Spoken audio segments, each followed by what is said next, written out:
The Hindi word Swabhiman means pride, resilience, but in this case, unchanging. Now, a major infrastructure project meant to transform connectivity between Delhi and Dehradun has hit an unusual and symbolic roadblock, a single residential structure known as the Swabhiman, a house in Mandola village in Loni. This lone two-story building sits directly on the path of the Delhi-Dehradun Expressway's exit ramp, delaying the completion of a 12,000 crore project that is otherwise near completion now. Hello, my name is Ashutosh Srivastav and I bring you the best from home and abroad, and today I bring you something very interesting.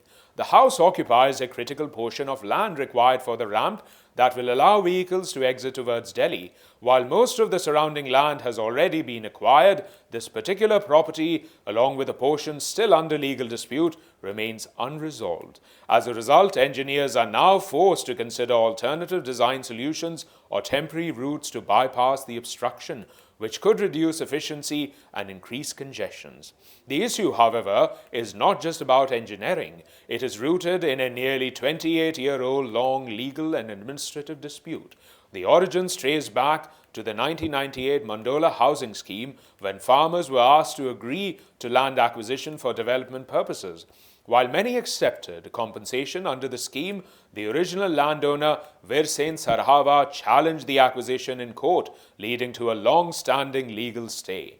Even though the National Highways Authorities of India, NHAI, later received a formal control of the land for the expressway project, the earlier court order remained in place, preventing full possession and construction. Today, the family of the original landowner is demanding compensation based on the current 2026 market rates, arguing that nearly 3 decades of delay have significantly increased the land's value and that earlier valuations are no longer fair. Fair enough, this situation has placed the authorities in a very difficult position. On the one hand, a major public infrastructure project designed to reduce travel time, boost economic activity, and improve regional connectivity is being delayed. On the other hand, a family is asserting its right to a fair and updated compensation for its property. This case highlights a deeper governance challenge. How should a democratic and humane government respond when individual rights intersect with large-scale public development? A truly humane government must begin with the principle of fair and timely compensation. When land is acquired for public projects, citizens should not be left in a prolonged legal uncertainty for decades. Delays in resolution must not disadvantage either side. If land values have significantly increased due to time, development and inflation compensation frameworks should reflect updated realities rather than outdated valuations. This not only ensures fairness but also builds trust between citizens and the state. Secondly, government should prioritize fast, transparent, and negotiated settlements rather than prolonged litigation. Independent valuation committees involving neutral experts can help determine fair market value and avoid decades-long dispute. A system that resolves compensation disputes quickly would prevent critical infrastructure projects from being stalled by isolated legal conflict. Thirdly, when disputes reach a deadlock, a more humane approach should explore alternative solutions beyond simple acquisition or eviction.